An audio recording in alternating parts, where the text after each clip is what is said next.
ಟಿವಿ9 ನ್ಯೂಸ್ಗೆ ಸ್ವಾಗತ. ನಾನು ಮಧುಶ್ರೀ. ಗುತ್ತಿಗೆದಾರ ಸಚಿನ್ ಆತ್ಮಹತ್ಯೆ ಕೇಸ್ ರಾಜಕೀಯ ತಿರುವು ಪಡೆದುಕೊಂಡಿದೆ. ನಿವಾಸಕ್ಕೆ ಸಚಿವ ಈಶ್ವರ್ ಖಂಡ್ರೆ ಭೇಟಿ ನೀಡಿ 10 ಲಕ್ಷ ರೂಪಾಯಿ ಪರಿಹಾರ ಘೋಷಿಸಿದ್ದಾರೆ.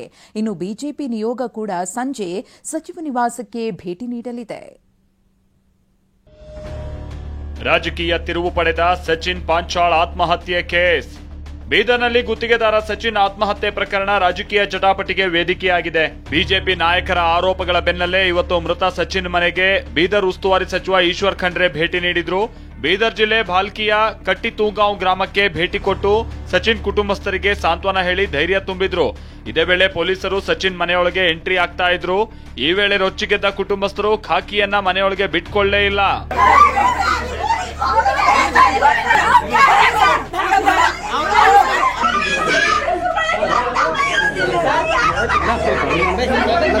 ಇನ್ನು ಸಾಂತ್ವನ ಹೇಳಿದ ಬಳಿಕ ಸಚಿವ ಈಶ್ವರ ಖಂಡ್ರೆ ಮೃತ ಸಚಿನ್ ಕುಟುಂಬಕ್ಕೆ 10 ಲಕ್ಷ ಪರಿಹಾರ ಘೋಷಣೆ ಮಾಡಿದ್ರು.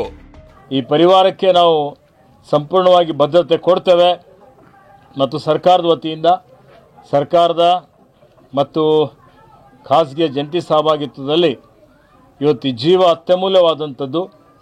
ಜೀವ ಮತ್ತೆ ಪುನಃ ಬರೋದಿಲ್ಲ. ಆದರೂ ಆ ಪರಿವಾರದವರಿಗೆ ಒಂದು ಸಾಂತ್ವನ ಹೇಳಲಿಕ್ಕೆ ನಮ್ಮ ಕಡೆಯಿಂದ ಒಂದು 10 ಲಕ್ಷ ರೂಪಾಯಿ ಪರಿಹಾರ ಪರಿವಾರದವರಿಗೆ ಇವತ್ತು ಕೊಡ್ತೀವಿ ಅನ್ನುವಂಥ ಘೋಷಣೆಯನ್ನು ನಾನು ಮಾಡ್ತಾ ಇದ್ದೇನೆ. ತನಿಖೆ ನಡೀತದೆ. ಇದರ ಬೆನ್ನಲ್ಲೇ ಮೃತ ಸಚಿನ್ ಮನೆಗೆ ಬಿಜೆಪಿ ನಿಯೋಗ ಭೇಟಿ ಕೊಡುತ್ತೆ. ರಾಜ್ಯ ಬಿಜೆಪಿ ಘಟಕದ ಅಧ್ಯಕ್ಷ ಬಿವೈ ವಿಜಯೇಂದ್ರ ಹಾಗೂ ಪರಿಷತ್ ವಿಪಕ್ಷ ನಾಯಕ ಛಲವಾದಿ ನಾರಾಯಣಸ್ವಾಮಿ, ಎಂಎಲ್ಸಿ ರವಿಕುಮಾರ್ ಸಂಜೆ 7 ಗಂಟೆಗೆ ಭೇಟಿ ನೀಡಿ ಸಾಂತ್ವನ ಹೇಳಲಿದ್ದಾರೆ. ಈ ಬಗ್ಗೆ ಪ್ರತಿಕ್ರಿಯೆ ನೀಡಿರುವ ಸಚಿವ ಪ್ರಿಯಾಂಕ್ ಖರ್ಗೆ, ಬಿಜೆಪಿ ನಿಯೋಗ ಹೋಗಬೇಕಾಗಿರೋದು ಮುನ್ರತ್ನ ಮನೆಗೆ ಅಂತ ತಿರುಗೇಟು ಕೊಟ್ಟಿದ್ದಾರೆ. ನಿಯೋಗ ಹೋಗಬೇಕಾಗಿದ್ದು ಬೀದರಿಗಲ್ಲ, ನಿಯೋಗ ಹೋಗಬೇಕಾಗಿದ್ದು ಮುನಿರತ್ನ ಅವ್ರ ಮನೆಗೆ.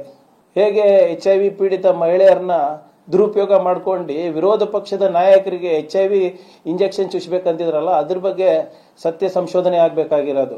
ನಿಮ್ಮ ಜಸ್ಟಿಸ್ ಕುನ್ನೋ ರಿಪೋರ್ಟ್ ಮೇಲೆ ಸತ್ಯ ಸಂಶೋಧನೆ ರಿಪೋರ್ಟ್ ತಯಾರು ಮಾಡಬೇಕು ಬಿಜೆಪಿನಲ್ಲಿ ಇಂಟರ್ನಲ್ ಆಗಿ.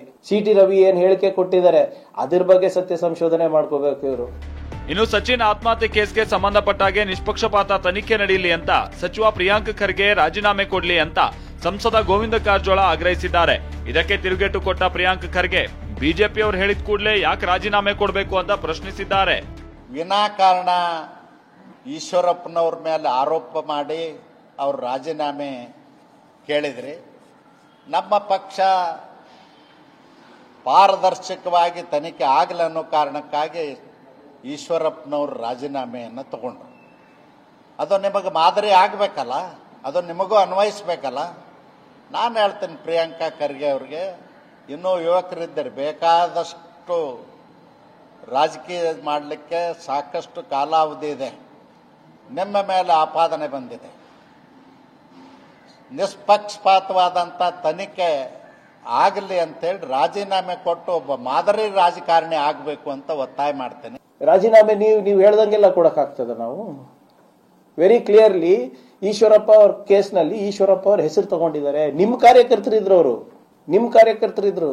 ಆಮೇಲೆ ಇಲ್ಲಿ ಯಾವುದೋ ಒಂದು ಯೂನಿಟಿ ಇನ್ಫ್ರಾಸ್ಟ್ರಕ್ಚರ್ ಇವ್ರ ಪ್ರಾಜೆಕ್ಟ್ ಮ್ಯಾನೇಜರ್ 25 ವರ್ಷಕ್ಕೆ ಕ್ಲಾಸ್ 1 ಕಾಂಟ್ರಾಕ್ಟರ್ ಇದನ್ನೋ ಇಲ್ಲ ಅಂತ ನನಗೆ ಗೊತ್ತಿಲ್ಲ. ಬಟ್ 5 ಜನ ಅವ್ರ ಕಂಪನಿದವ್ರದ ಹೆಸರಿದೆ ಅಲ್ಲ, ತನಿಖೆ ಆಗ್ಲಿ ಅಂತ ನಾವು ಹೇಳ್ತಾ ಇದೀವಲ್ಲ. ಸಂಜೆ ಬಿಜೆಪಿ ನಿಯೋಗ ಸಚಿನ್ ನಿವಾಸಕ್ಕೆ ಭೇಟಿ ನೀಡಲಿದ್ದು ಕಾಂಗ್ರೆಸ್ ವಿರುದ್ಧ ಅಸ್ತ್ರ ಮಾಡಿಕೊಳ್ಳೋ ಸಾಧ್ಯತೆ ಇದೆ. Bureau report ಟಿವಿ9.